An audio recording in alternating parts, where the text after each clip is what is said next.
নমস্কার, আমি ডক্টর বোধিসত্ত্ব খান চলে এসেছি সহজ শেয়ার বাজারের আরেকটি নতুন এপিসোড নিয়ে। প্রিয় বন্ধুরা, আশা করি সবাই ভালো আছেন এবং সুস্থ আছেন।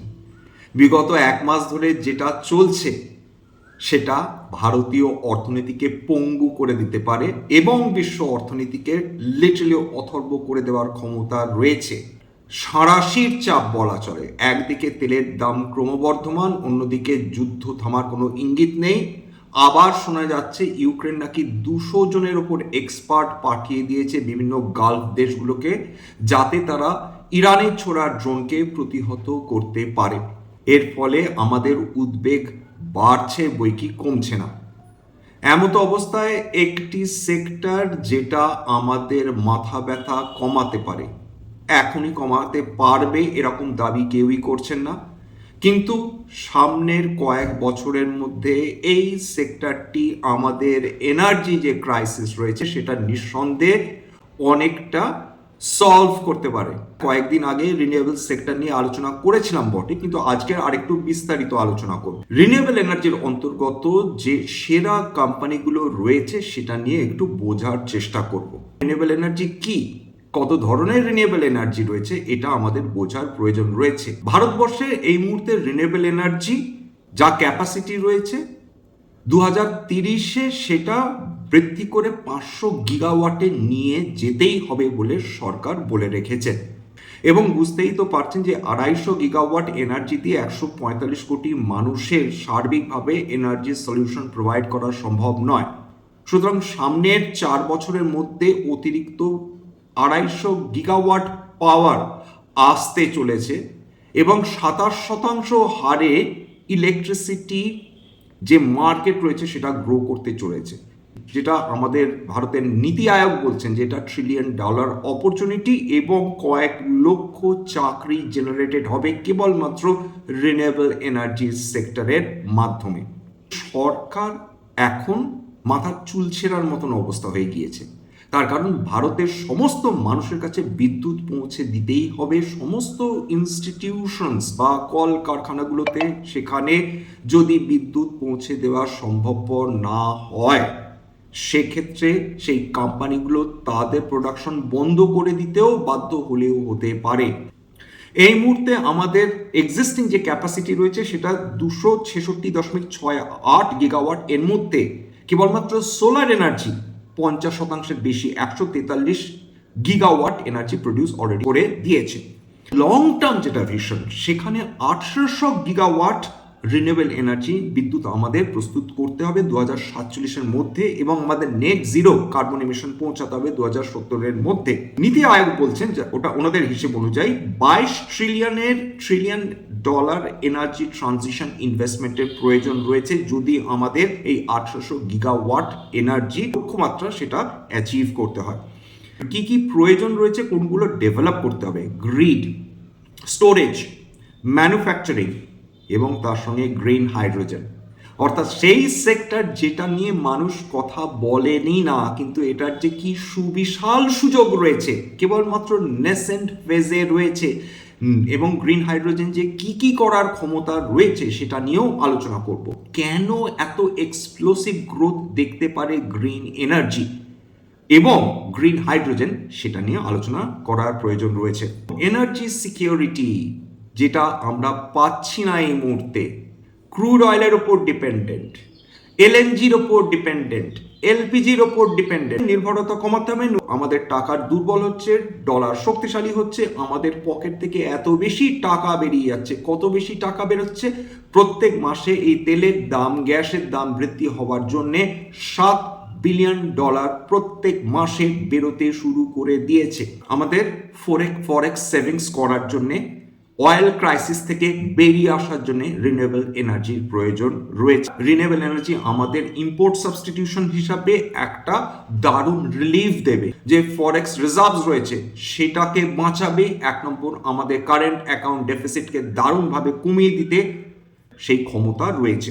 ম্যাসিভ ইনভেস্টমেন্ট পাইপলাইন, যত রিনিউয়েবল এনার্জি সেক্টরের দিকে সরকার তাকাচ্ছেন, বিভিন্ন ইনস্টিটিউশনস তাকাচ্ছেন, সাধারণ মানুষ তাকাচ্ছেন, তত বিদেশি বিনিয়োগ আসার সম্ভাবনা তৈরি হচ্ছে। সামনের 10 বছরে 1.3 ট্রিলিয়ন ডলারের ক্লিন পাওয়ার স্টোরেজ গ্রিডের প্রয়োজন রয়েছে। তার জন্য 350 বিলিয়ন ডলারের ইনভেস্টমেন্ট প্রয়োজন। কেবলমাত্র সরকার নয়, প্রাইভেট ক্যাপেক্স, প্রাইভেট ইনভেস্টমেন্টেরও প্রয়োজন রয়েছে। এক্ষেত্রে দরকার হবে ফরেন ডিরেক্ট ইনভেস্টমেন্ট। প্রাইভেট ক্যাপিটালের কথা বলেন, যেটা ইনভেস্টেড হয়ে গিয়েছে, যেরকম গ্লোবাল ফান্ডস যেমন KKR, ম্যাকোয়ারি, এরা অলরেডি রিনিউয়েবল এনার্জি সেগমেন্টে ইনভেস্টমেন্ট করে দিয়েছে। যত গ্রোথ অপরচুনিটিস বৃদ্ধি হবে, রুরাল ইকোনমি ডেভেলপ করবে, জব ক্রিয়েশন সম্ভবপর হবে। কেন জব ক্রিয়েশন সম্ভব হবে, কেন চাকরির সুযোগ বেশি বাড়বে, তার কারণ ইনস্টলেশনস হবে, তার ম্যানুফ্যাকচারিং হবে, তার মেনটেনেন্স হবে, স্কিলড ওয়ার্কার্সের প্রয়োজন রয়েছে। রিয়েল লাইফ এক্সাম্পল যদি জানতে চান, সেক্ষেত্রে আদানি গ্রিন এনার্জির উদাহরণ দেওয়া যেতে পারে। খাবদা বলে একটা জায়গা রয়েছে গুজরাটে, যেখানে বিশ্বের সবচেয়ে বড় রিনিউয়েবল এনার্জি পার্ক তারা অলরেডি তৈরি করে ফেলেছে। এবং সেখানে কি কি রয়েছে, সোলার এনার্জি রয়েছে, উইন্ড এনার্জি রয়েছে, হাইব্রিড রয়েছে। খরচ কমবে যত রিনিউয়েবল এনার্জিতে আমরা ইনভেস্ট করব। সোলার ট্যারিফ আজ থেকে 10 বছর আগে সেখান থেকে 80% পার ইউনিট এনার্জির দাম কমে গেছে। এই মুহূর্তে হাইড্রো ইলেকট্রিক পাওয়ার থেকেও অনেক কম খরচ হচ্ছে সোলার এনার্জি।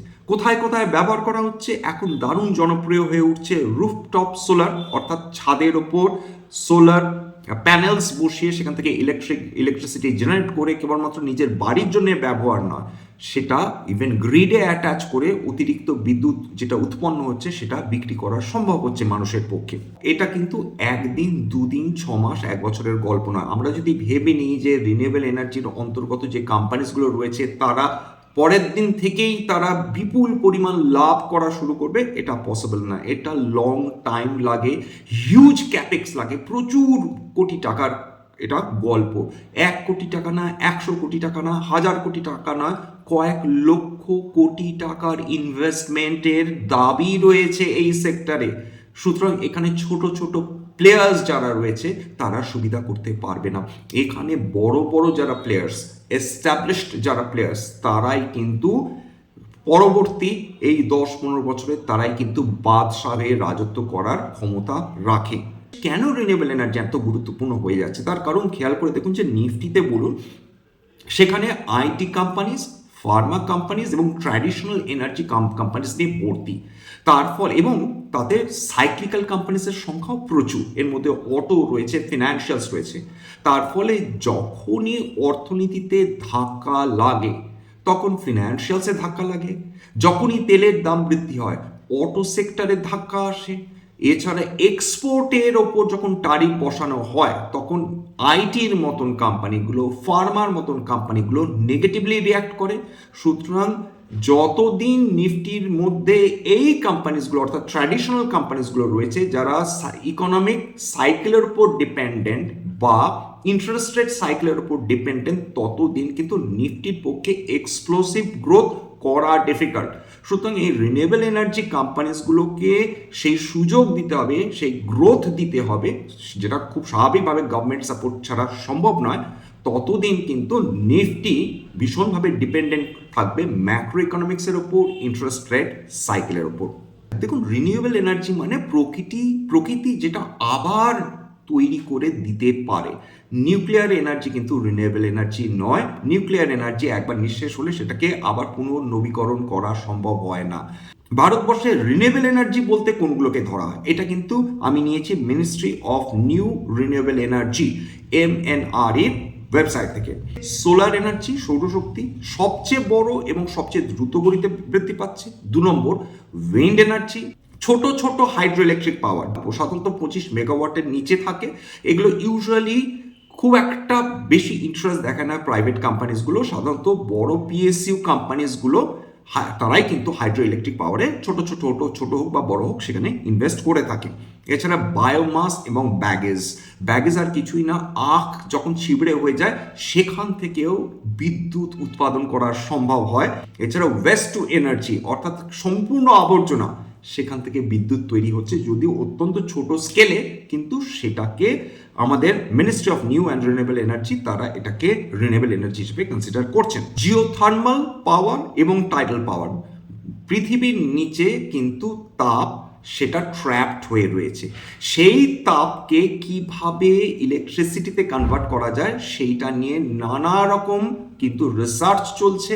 পাইলট প্রজেক্ট রয়েছে কাশ্মীরে, যেখানে জিও থার্মাল পাওয়ার ব্যবহার করা হচ্ছে ইলেকট্রিসিটি জেনারেশনের জন্য। টাইডাল ওয়েভ এনার্জি, বিদেশে কিছু কিছু ক্ষেত্রে টাইডাল ওয়েভ এনার্জির ব্যবহার রয়েছে, তবুও সেটা ভীষণই মাইনার, এবং ভারতবর্ষের ক্ষেত্রে তো সেটা অত্যন্ত নগণ্য বলা যেতে পারে। কিন্তু আইআইটি চেন্নাই তারা এই টাইডাল ওয়েভ এনার্জি নিয়ে কিন্তু কাজ করে যাচ্ছে। লার্জ হাইড্রো ইলেকট্রিক পাওয়ার, এর মধ্যে বেশ কিছু কোম্পানিজ রয়েছে যেমন এনএইচপিসি।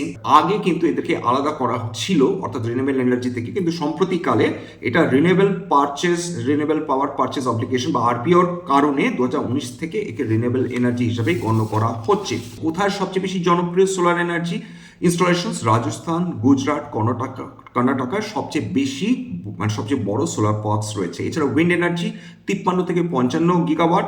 তামিলনাড়ু, গুজরাট, মহারাষ্ট্র, অর্থাৎ যেখানে যেখানে সমুদ্র রয়েছে, সমুদ্রের তীর রয়েছে, সেখানে কিন্তু উইন্ড এনার্জি জনপ্রিয়তা পাচ্ছে।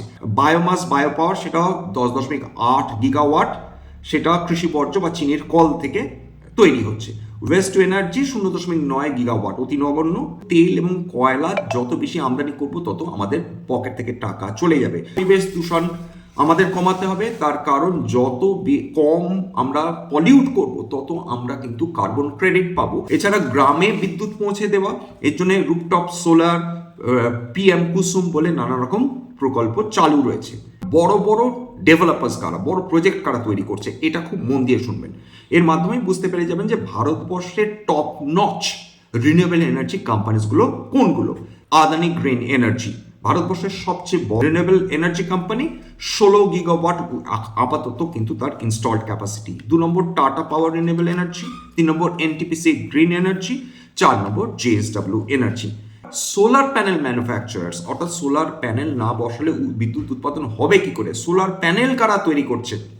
1 নম্বর নাম এই ক্ষেত্রে সবচেয়ে বড় যার মার্কেট শেয়ার রয়েছে সেটা হচ্ছে Waaree energies. Adani solar, Tata power, premier energies প্রভৃতি। ছোট অতি ক্ষুদ্র কোম্পানিগুলোর মধ্যে রয়েছে বিক্রম সোলার, এমভে, বায়ুশক্তি। কারা তৈরি করছে? সবচেয়ে প্রসিদ্ধ নাম সুজলান এনার্জি, ভারতবর্ষের সবচেয়ে পুরনো নাম, মার্কেট লিডার আইনক্স উইন্ড। 3 নম্বর আদানি গ্রিন এনার্জি এবং রিনিউ, এরা একসঙ্গে তৈরি করছে উইন্ড এবং সোলার হাইব্রিড প্রজেক্ট। বায়োমাস ও ব্যাগেজ পাওয়ার, মূলত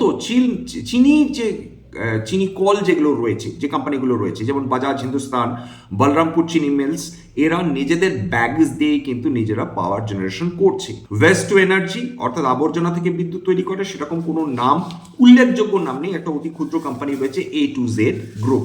টপ প্লেয়ার্স যারা, আদানি গ্রিন এনার্জি 1 নম্বরে, 2 নম্বরে Tata power renewables, NTPC green energy, JSW energy, Suzlon energy. আমাদের আরেকটা অত্যন্ত গুরুত্বপূর্ণ অংশ গ্রিন হাইড্রোজেন। দেখুন, গ্রিন হাইড্রোজেন, এতদিন আমরা হাইড্রোজেন দিয়ে উৎপাদন করতাম, সেটা প্রধানত ব্যবহার করা হতো ইউজুয়ালি স্টিল কারখানায় বা রিফাইনারিজগুলোতে।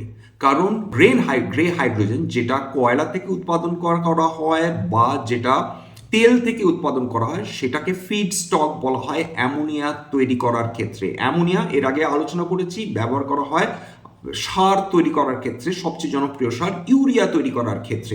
মিথেন থেকেও তৈরি হয়, অ্যামোনিয়া থেকেও তৈরি হয়, কিন্তু গ্রিন হাইড্রোজেন আলাদা। কারণ যখনই গ্রে হাইড্রোজেন তৈরি হচ্ছে সেখানে কিন্তু বিপুল পরিমাণ কার্বন ডাইঅক্সাইড নির্গত হচ্ছে, যেটা হাইলি পলিউটিং, অর্থাৎ আমাদের পরিবেশের জন্য মোটেই ভালো না। কিন্তু গ্রিন হাইড্রোজেন প্রকৃত অর্থে রিনিউয়েবল এনার্জি এবং ক্লিন এনার্জি, অর্থাৎ কোনো রকম পরিবেশ দূষণ হচ্ছেই না। কেন?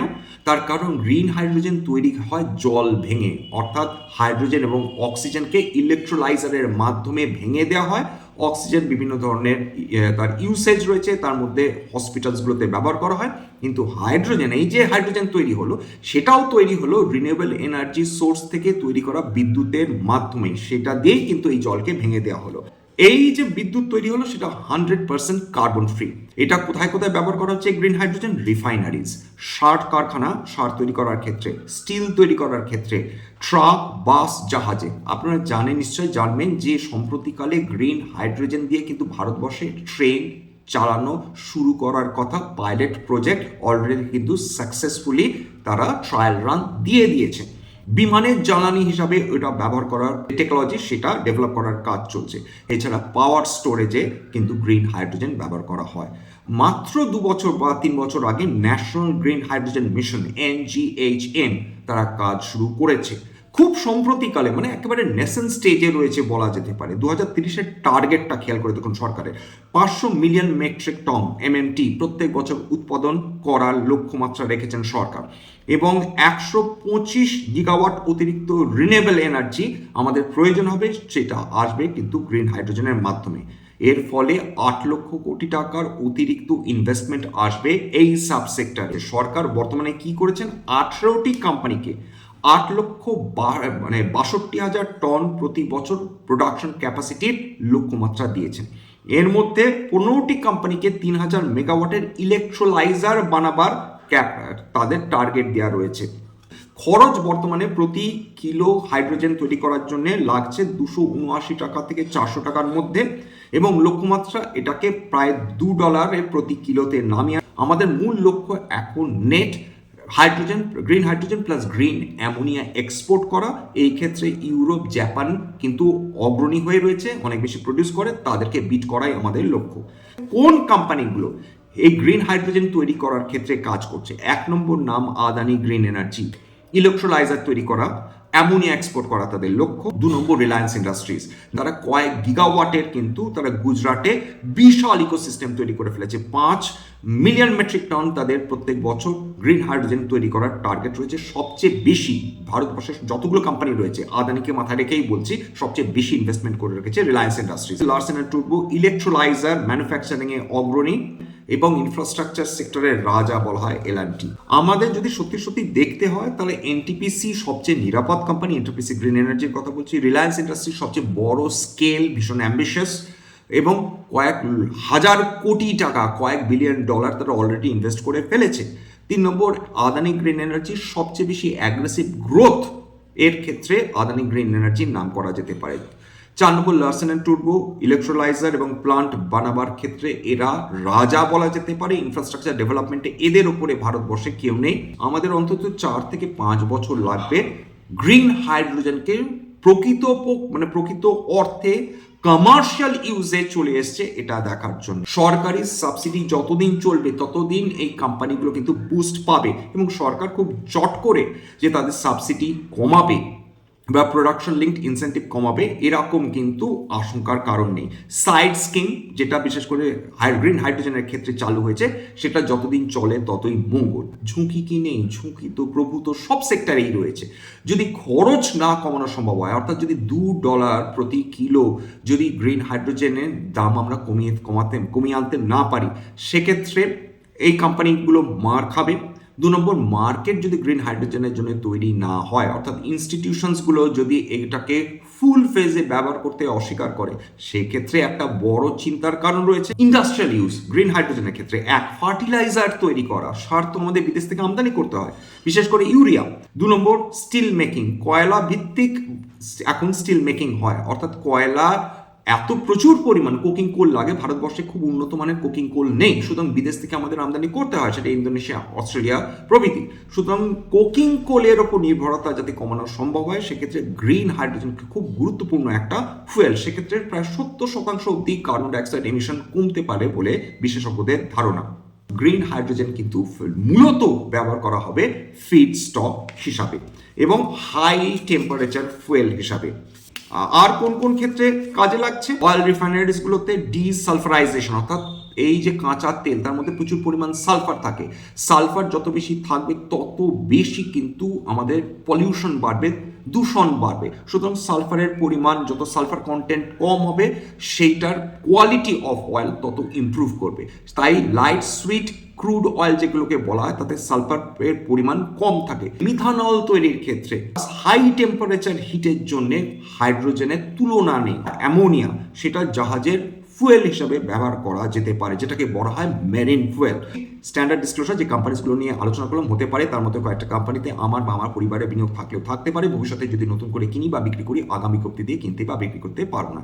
স্ট্যান্ডার্ড ডিসক্লেমার, এটা কেবলমাত্র একটা এডুকেশনাল চ্যানেল, বাঙালি বিনিয়োগকারীদের ইনভেস্ট অ্যাওয়ারনেস বৃদ্ধির জন্য। এখানে কোনো ধরনের কোনো শেয়ারে buy sell recommendation, suggestion, advice এমনকি ইনফ্লুয়েন্স করার প্রচেষ্টা নেই। আমার কথা শুনে যদি কোনো শেয়ার এ ইনভেস্ট করার কথা ভাবেন তবে কিন্তু, বা বিক্রি করার কথা ভাবেন তবে কিন্তু ক্ষতির মুখোমুখি হতে পারেন। সুতরাং সবসময় একজন সেবি রেজিস্টার্ড ইনভেস্টমেন্ট অ্যাডভাইসারের পরামর্শ নেওয়ার চেষ্টা করবেন বা নিজের ডিউ ডিলিজেন্স করবেন, সেক্ষেত্রে আপনারা উপকৃত হলেও হতে পারেন। সবশেষে যেটা বলি, যদি এই ধরনের এপিসোড আপনাদের ভালো লাগে প্লিজ একটা লাইক দেবেন, প্লিজ সাবস্ক্রাইব করবেন, এবং যদি সত্যি মনে হয় আমার বাঙালি ভাই বোনদের জীবনে একটুখানি ভ্যালু অ্যাড করতে পেরেছি প্লিজ নিজের গ্রুপে শেয়ার করে দেওয়ার চেষ্টা করবেন। আজকের জন্য নমস্কার।